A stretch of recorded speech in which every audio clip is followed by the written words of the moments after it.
Réaction aux commentaires du mois de mai. Concernant la vidéo, Guillaume Meurice récidive sur sa blague pseudo-antisémite. Là, j'ai relevé énormément de commentaires qui vont dans le même sens. Donc Mustapha qui dit il a dit quoi d'antisémite, et Marianne qui lui dit absolument rien, il a juste critiqué la politique d'Israël, donc ce qui est effectivement le cas. Et ensuite, une ribambelle de commentaires il est où Charlie? Du coup, où sont les Charlie? Charlie, tu es où? Eh ben Charlie, où est Charlie? Charlie, au secours. J'ai bien aimé la référence. Charlie, il est passé où? Il n'y a plus de Charlie. Du coup, on n'est plus Charlie. Savannah après Kimé, les mêmes qui prenaient la liberté d'expression, maintenant c'est un délit. Quelle émission de Branquignol. Laure qui dit sauf que la justice a jugé que la blague n'était pas antisémite, alors TPMP on n'est plus Charlie. Aylan qui dit liberté d'expression c'est quand vous avez envie. Sam qui dit touche pas à mon prépuce, ça j'ai bien aimé aussi le jeu de mots. Wins le Coyote qui dit on peut rire de tout sauf des juifs, vive la France, donc ce qui est totalement vrai. Et le dernier commentaire que j'ai relevé c'est de Wail qui dit j'ai fait un test TikTok, j'ai insulté les musulmans et ça passe. Ensuite j'ai critiqué le 7 octobre et le gouvernement de Bibi, et là TikTok a supprimé mon com. Alors je sais pas si c'est vrai, mais je veux bien le croire, étant donné que TikTok censure énormément de vidéos, j'ai subi plusieurs fois des censures de TikTok, dès que ça touche au gouvernement, à ce qu'ils veulent protéger en fait. Donc bon, c'est clair qu'entre les juifs et les musulmans, on sait très bien de quel côté le gouvernement se pose. Ensuite sur la vidéo, un petit truc en plus, il y a un commentaire qui me dit 7,5 sur 10 pour un film français typique comme on peut le craindre, donc on peut mettre 3,5 sur 10. S'il te plaît, n'encourage pas les pauvres gens à perdre 15 € pour ça, merci. Bon là, il fait l'amalgame avec film français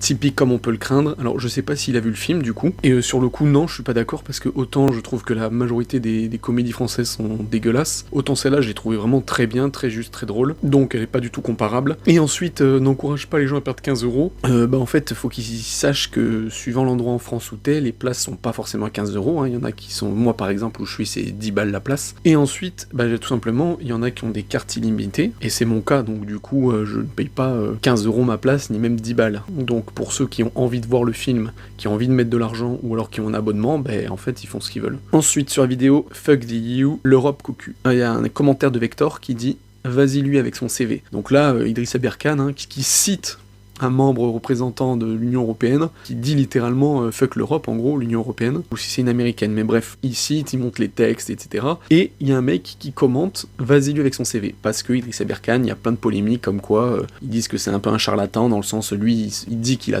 eu 3 doctorats à 30 ans, et il y en a plein qui disent que c'est pas vrai, etc. Et en fait, il y a une guéguerre sur ça, et en fait, mais qu'est-ce qu'on s'en bat les couilles, hein. Alors effectivement, si le mec est malhonnête, ça fait chier, ça en prend un coup sur son image. Mais je veux dire, entre aimer le mec, croire ce qu'il dit sur certaines choses ou pas, c'est une chose, mais après, là, en l'occurrence, la vidéo, c'est des faits, c'est précis en fait, c'est des facts. Et donc lui, son seul truc, c'est de commenter sur la personne, et ça, c'est le genre de truc que je trouve mais insupportable. Et c'est clairement l'exemple typique du mec qui n'évoluera jamais en fait. Concernant la vidéo, pas d'amalgame. On a Knight qui dit « Tu fais semblant d'ignorer la différence d'impact entre un kidam qui commente une imbécilité sous ta vidéo et une sphère médiatique qui stigmatise à longueur de journée des populations non blanches. Les journaux télévisés, la presse et la radio marocaine n'amalgament pas quasi continuellement les délinquants sexuels français au reste de la population française par exemple. » Alors là, c'est par rapport au fait que dans cette vidéo, pas d'amalgame, l'invité disait que voilà, faut arrêter les amalgames en France avec les minorités, machin, les musulmans, les arabes, etc. Et c'était un exemple comme quoi, apparemment, il y a un énorme vivier occidental et particulièrement français au Maghreb sur la délinquance sexuelle, sur la pédophilie, enfin vraiment sur les trucs horribles. Et en disant, mais voilà, on fait pas d'amalgame. Moi, dans ma vidéo, je disais que justement, en fait, c'était complètement con. Si, il faut faire des amalgames en fait. Quand ça touche pas une majorité mais que ça touche des minorités de gens, oui il faut le pointer du doigt. Quand t'as une minorité dans ta population et qu'il y a de la merde dans le bien-être de la société, il faut montrer du doigt cette minorité. Et donc là il dit oui on n'amalgame pas avec les délinquants sexuels français. Vous êtes complètement con.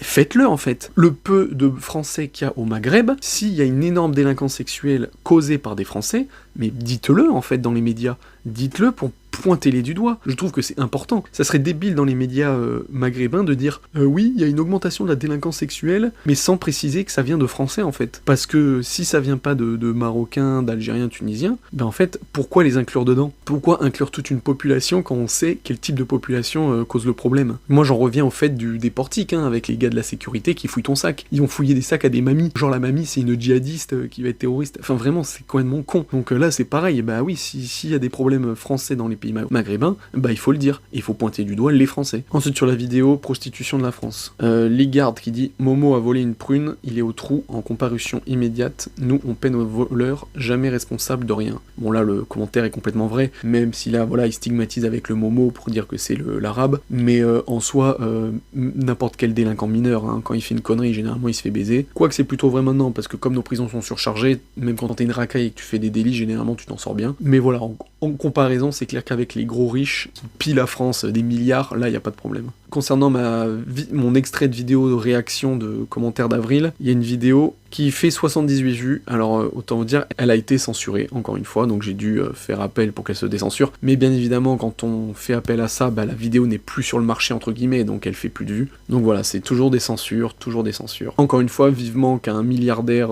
à la Elon Musk rachète TikTok. Concernant la vidéo immigration et insécurité, on a Mimi qui dit « Tu dis de la merde, il suffit de dire... il est au QTF et ça blablabla, les Français qui violent les bébés en Thaïlande, tu en penses quoi ?» Bon là c'est très triste, hein. Elle compare les enfoirés d'étrangers qui sont en France et qui font de la merde dans notre pays, donc obligation de quitter le territoire français, au QTF, qu'on n'expulse pas en fait, c'est-à-dire qu'il y a plein de QTF en France qui ne devraient pas être sur notre territoire et qui font de la merde, qui causent des meurtres, etc. Et elle défend ces gens-là, donc t'as envie de dire mais meuf, casse-toi de France en fait, parce que je sais pas, si t'es dans un pays et que tu protèges des gens qui ont un document officiel qui les oblige à dégager du pays et qui en plus font des crimes, si tu défends ces gens-là, mais vas-y, mais tire-toi quoi. Et après donc voilà, elle compare ça avec des Français qui violent des bébés en Thaïlande. Mais c'est quoi le putain de rapport ? En fait, on peut avoir envie que des OQTF dégagent du pays, tout en ayant envie que des Français qui violent des bébés en Thaïlande finissent sur une chaise électrique, par exemple. En fait, je vois vraiment pas du tout le rapport. Donc, elle dit ça, tu en penses quoi ? En mode, oh, elle m'a mis mal, elle m'a coincé dans mes retranchements, je suis obligé de défendre tous les Français du monde. Sauf que moi, je suis pas une merde, à savoir défendre 100% des Français blancs, par exemple. En fait, je le dis quand les gens font de la merde. Donc, quand t'as des étrangers qui font de la merde, ils doivent dégager. Quand les Français font de la merde, ils vont en prison,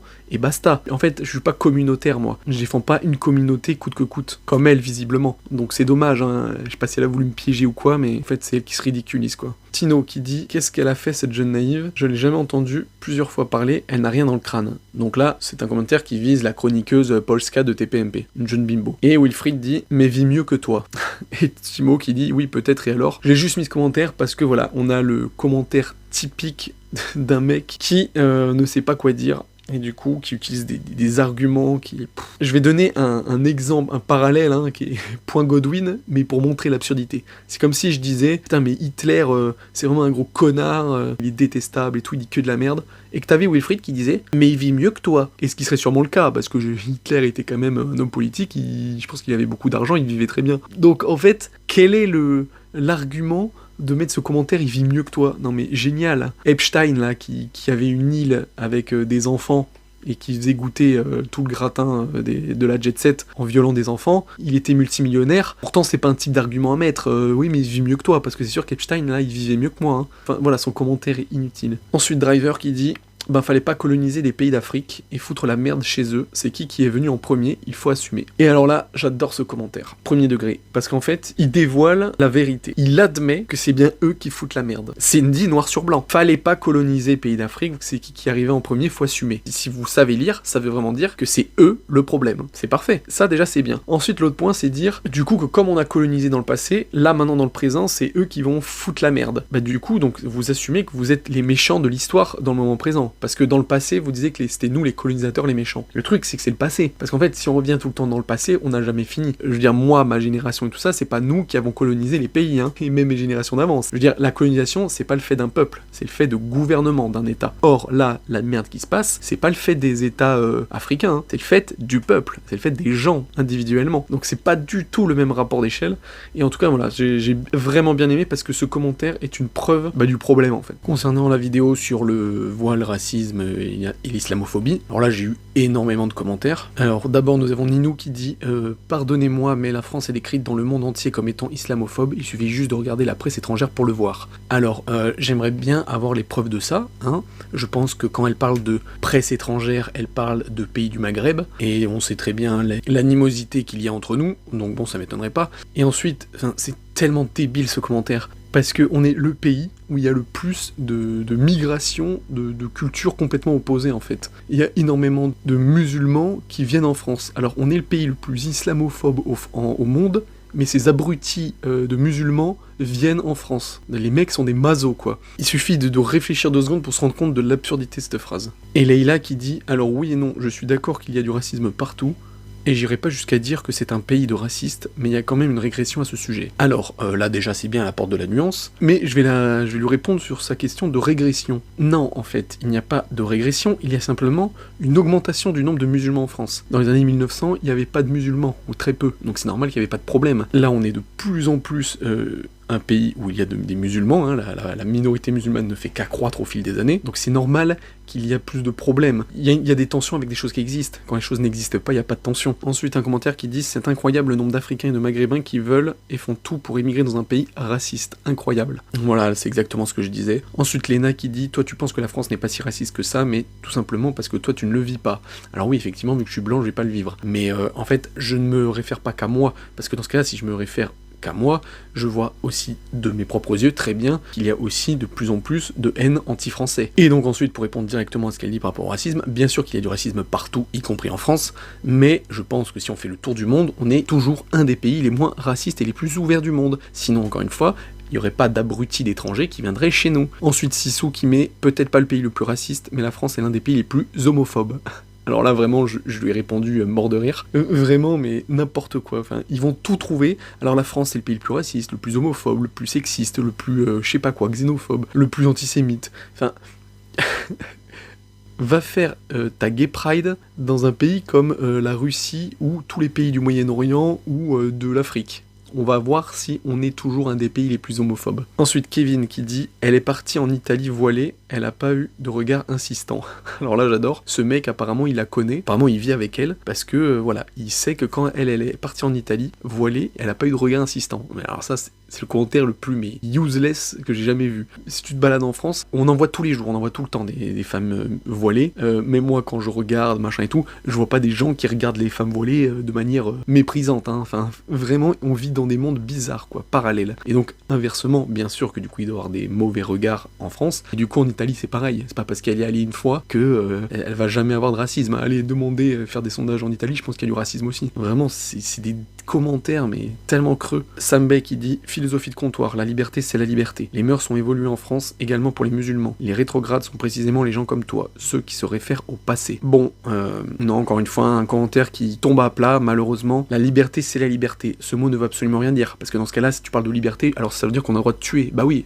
si je veux être libre à 100%, je peux être libre de tuer. On voit bien qu'il y a une limite en fait à ce raisonnement de merde. Donc non, la liberté, c'est pas la liberté. Elle est toujours encadrée par la loi. Et elle s'arrête là où commence celle d'autrui. Et pour le cas des musulmans, moi j'oppose justement cette religion, et notamment cette spécificité du voile, aux droits de l'homme en fait. Voiler une femme, c'est opposé aux valeurs des droits de l'homme, tout simplement. Donc oui, on a des libertés, oui, on peut avoir des libertés pour les musulmans, mais à un moment donné, il y a une limite. Et du coup, justement, je ne suis pas rétrograde, et je ne me réfère pas au passé, parce que avant, ça posait pas de problème, justement. La preuve, même les femmes chrétiennes portaient des voiles, comme les femmes juives aussi. Donc si je me référais au passé, j'aurais pas de problème à avoir des femmes voilées. C'est bien justement parce que j'ai évolué et que je considère la femme comme l'égale de l'homme, et non pas comme inférieure à l'homme, comme c'est le cas des 3 religions monothéistes. Dark Nyonyan qui dit « On ne fait pas de loi parce qu'on est mal à l'aise, la liberté de se vêtir et de culte, c'est la loi commune de la laïcité. Nos valeurs sont là, et interdire le voile, c'est la liberté, c'est ça abdiquer. » C'est à moitié bien écrit. Ça rejoint un peu ce que j'ai dit juste avant, c'est-à-dire que il y a une limite avec la laïcité, la liberté de s'habiller comme on veut, avec ce qui est à l'encontre de nos valeurs humaines en fait, des droits de l'homme, c'est-à-dire voilà, respecter la femme. Et pour moi, foutre un drap sur la gueule d'une meuf, ce n'est pas respecter la femme. Ensuite, 511 qui dit « Allez en Iran s'il vous plaît, le voile n'a pas été pour montrer la supériorité des hommes, mais pour protéger les femmes. » Alors, ce commentaire, je le trouve super, parce qu'en fait, il admet une chose, ce que moi, de toute façon, j'ai toujours compris, hein, c'est qu'en fait, on va dire qu'il y a un bon côté à l'origine du voile. C'est-à-dire que les hommes, c'est comme si c'était des barbares, des sauvages, qu'ils n'arrivaient pas à se maîtriser, bah, ils avaient envie de baiser dès qu'ils voyaient une femme. Et donc du coup, ils se disaient, on va la cacher, parce que comme ça, en la cachant, on sera pas tenté. Et là, c'est exactement ce qu'il est en train de dire. Protéger la femme de quoi? C'est pas la protéger du soleil, ni du vent, ni de hyènes ou de lions, c'est la protéger de l'homme. Sous-entendu que donc, si elle montre des parts d'elle-même, elle va se faire violer sur la place publique par les hommes. C'est vraiment ça ce que ça veut dire le message. Et pour moi, c'est une vérité. Ça veut dire que les pays où les gens y mettent des draps sur la gueule de leurs femmes, c'est pour les protéger d'eux-mêmes, parce qu'ils savent qu'ils pourront pas se retenir comme c'est des gros animaux barbares, sauvages, tout ce que vous voulez, non civilisés, et qui vont se jeter dessus. Mais comme nous, dans un pays occident, on est plus évolué qu'eux, on a compris qu'en fait, on n'était plus des animaux comme les autres, qu'on avait évolué. Et donc, on n'a pas besoin, en fait, de couvrir nos femmes pour s'empêcher. Voilà, c'est juste là le détail. Et c'est pour ça que moi, dans mon pays, je n'ai pas envie de grosses merdes sous-évoluées qui vont sauter sur toutes les femmes parce qu'elles sont découvertes, en fait. Ensuite, commentaire de Lucas qui dit « Au Maroc, elles ne portent pas de voile ». David, pareil, au Maroc, les femmes de la famille du roi ne portent pas de voile. Au Maroc, elles ne sont pas obligées de porter et une majorité ne le porte pas. C'est Karine. Claudine qui dit au Maroc, ils ne portent pas le voile. Sarah, non, justement, ils vont de l'avant, le Maroc est un pays qui évolue. Claudine encore, les femmes et filles du roi du Maroc ne portent pas le voile. Donc voilà, là c'est marrant, c'est qu'apparemment, bon, ça moi je le sais pas, mais j'ai eu énormément de commentaires comme ça qui me disent qu'au Maroc, principalement plus les femmes de la famille royale, ne portent pas de voile. Donc ça montre que dans les pays qui sont complètement musulmans à 100% et qui sont décomplexés sur ça, qui, voilà, c'est leur religion, ça se voit que c'est plus une idéologie que religieux. Parce que si c'était religieux, elles le porteraient tout aussi au Maroc. Donc ça montre bien que c'est communautaire et idéologique en France. C'est-à-dire que dans les pays, on va dire de la diaspora entre guillemets, mais où les musulmans sont minoritaires, elles portent le voile pour bien montrer qu'elles font partie de l'islam, et pas pour dire oui c'est par rapport à Dieu et tout. Non, ça n'a aucun rapport, c'est juste parce que vous voulez montrer que vous êtes musulman, donc vous voulez faire sécession avec le pays dans lequel vous êtes, point barre. Sepchin qui dit pourquoi les femmes voilées sont majoritairement en Europe, mais non dans les pays du Maghreb. Voilà, parfait. Jokerman, tiens, elle a jamais habité dans un pays arabe, et tu veux imposer la coutume arabe en France. Voilà. John, ils se battent pour l'enlever, et ici, ils font le contraire, je comprends plus rien. Voilà tout le paradoxe. Un commentaire de le coach Carrelage qui dit « Je suis française, mais je vis comme une maghrébine en imposant... » Alors c'est mal écrit, et voilà, là c'est un exemple typique d'une personne qui ne veut pas s'assimiler, qui est dans un pays qu'elle rejette, dont elle rejette les valeurs. Ensuite, Benjamin qui dit « Le premier réflexe est de défendre la liberté des femmes. Imposer le voile est tout autant liberticide que de l'obliger à l'enlever. Va comprendre ça, toi, qui penses avec ta teub. » Voilà, alors bon, j'ai caché le nom pour pas trop exposer, mais avec sa gueule de con, on comprend que ce type de commentaire ne vole pas plus haut que penser avec sa teub, surtout que justement, comme je l'ai dit juste avant dans les réponses, le voile c'est typiquement un lien de causalité avec la teub, à savoir les hommes peuvent pas s'empêcher de violer les femmes si elles sont pas couvertes. Or justement, moi je dis que comme je suis assez évolué, j'autorise les femmes à s'habiller comme elles veulent en fait, et ne pas justement leur foutre un drap. Et donc là, ils disent oui, imposer le voile c'est tout autant liberticide que l'obliger à l'enlever. Mais en fait non, c'est pas un simple habit, je ne veux pas interdire, empêcher une femme de s'habiller comme elle veut, c'est le voile, parce que le voile est 100% un symbole d'oppression de la femme, c'est juste ça en fait. Pour d'autres choses, j'en ai rien à foutre, elles font comme elles veulent. Non seulement, je pense c'est lui qui pense avec sa bite, mais en plus de ça, son intellect n'est pas assez évolué pour avoir compris ça. Ensuite, Skywalker qui dit « Émission de facho, ils sont à 10 contre 1 ». Donc là, il parlait du coup de TPMP, qui sont quasiment tous contre elle pendant la séquence. Là, je l'ai relevé ce commentaire parce qu'il est débile. Juste parce qu'ils sont 10 contre 1, c'est une émission de facho. Enfin, ce commentaire, il a pas de lien. Émission de facho, ils sont à 10 contre 1. Ça veut dire que s'ils étaient à 5 contre 1, ça serait pas une émission de facho. Enfin, ça n'a aucun rapport. Si la personne elle dit de la merde, les 10 autres ont le droit d'avoir un avis différent d'elle et d'être contre elle. C'est pas le nombre qui fait que c'est des fachos, quoi. Vraiment, ça n'a aucun rapport. Enfin, un commentaire de Nyan Chan qui dit « Je comprends ton raisonnement, mais c'est pas le fait de demander des droits qui dérange, mais le fait qu'on retire des droits pour tous seulement nous concernant. Par exemple, le signe religieux veulent être interdits seulement pour freiner le voile. Ou bien encore, ils veulent restreindre le fait de pratiquer sa foi en public, ou bien exercer le ramadan pour un joueur professionnel, alors que ce n'est pas écrit avant. Ils restreignent exprès pour les droits des musulmans, on n'en demande pas plus en réalité, mais seulement de pouvoir les exercer. Mais là où je te rejoins, il est vrai que notre pratique est peut-être plus stricte comparée au catholicisme d'aujourd'hui, mais on a beaucoup de ressemblances. Bon voilà, son commentaire est très bien. Donc ce qu'il dit, c'est qu'il a l'impression que tout est fait dans les lois, les règles, pour limiter la religion musulmane, précisément. Alors, il a pas tort, mais en fait le truc c'est qu'avant le christianisme c'était j'imagine aussi rigoureux que l'islam, peut-être moins, mais je veux dire il y avait beaucoup plus de ferveur, mais parce que c'était avant en fait. Mais comme en 1905, et de toute façon même avant, avec les Lumières et tout ça, la religion